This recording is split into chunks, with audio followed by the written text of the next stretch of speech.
4-часовна бајка и неспоменување на секојдневните реални проблеми кои постојат во Македонија.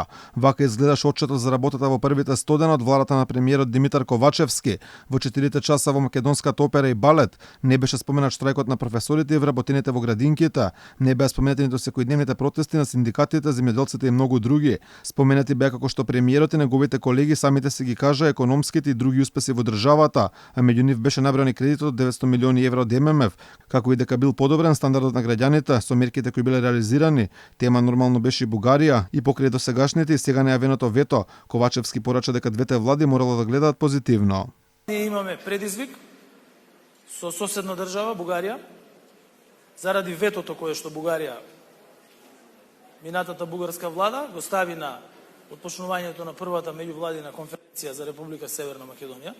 Ние како влади кои што се европско ориентирани имаме обврска да наметнеме наратив кој што ќе биде позитивен, кој што ќе биде насочен кон иднината и кој што ќе овозможи отпочнување на преговорите на Република Северна Македонија со Европската унија. За разлика од својот шеф во владата, министерот за надворешни работи Бујар Османи не е толку позитивен. Порача дека ако Македонија повторно добие студент уж во јуни, што е сосем очекувано, ќе се затвори прозорецот на можности, а ние ќе мораме да се свртиме кон други работи.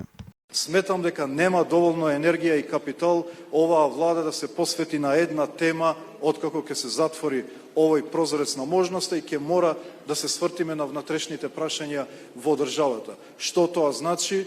Ке треба, се разбира, Европската унија да одлучи што понатаму, но топката веќе не е во нашиот двор, топката е веќе во Софија, затоа што ние направивме све што можеше да се направи како еден конструктивен партнер во овие разговори. Иако не беше така представено во Македонската опера и балет, состојбите во Македонија се далеку од добри. Секојдневно се повеќе се изразува незадоволството на граѓаните на многу начини, но сепак тоа не е причина власта да прифати брзи предвремени парламентарни избори.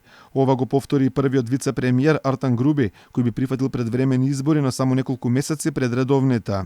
Демократската унија за интеграција како учесник во оваа коалиција смета дека избори, предвремените парламентарни избори може да се одржат во април 2024 заедно со претседателските избори.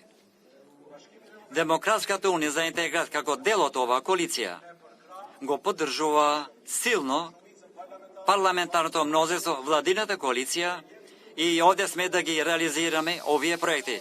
И покрај тоа што пред блокадите од Бугарија, вето добивме од Франција, Ковачевски вели дека сите освен источниот сосед биле за Македонија да почне преговори со Европската унија, пред се споменувајќи ги токму Франција, но и Германија, како и САД.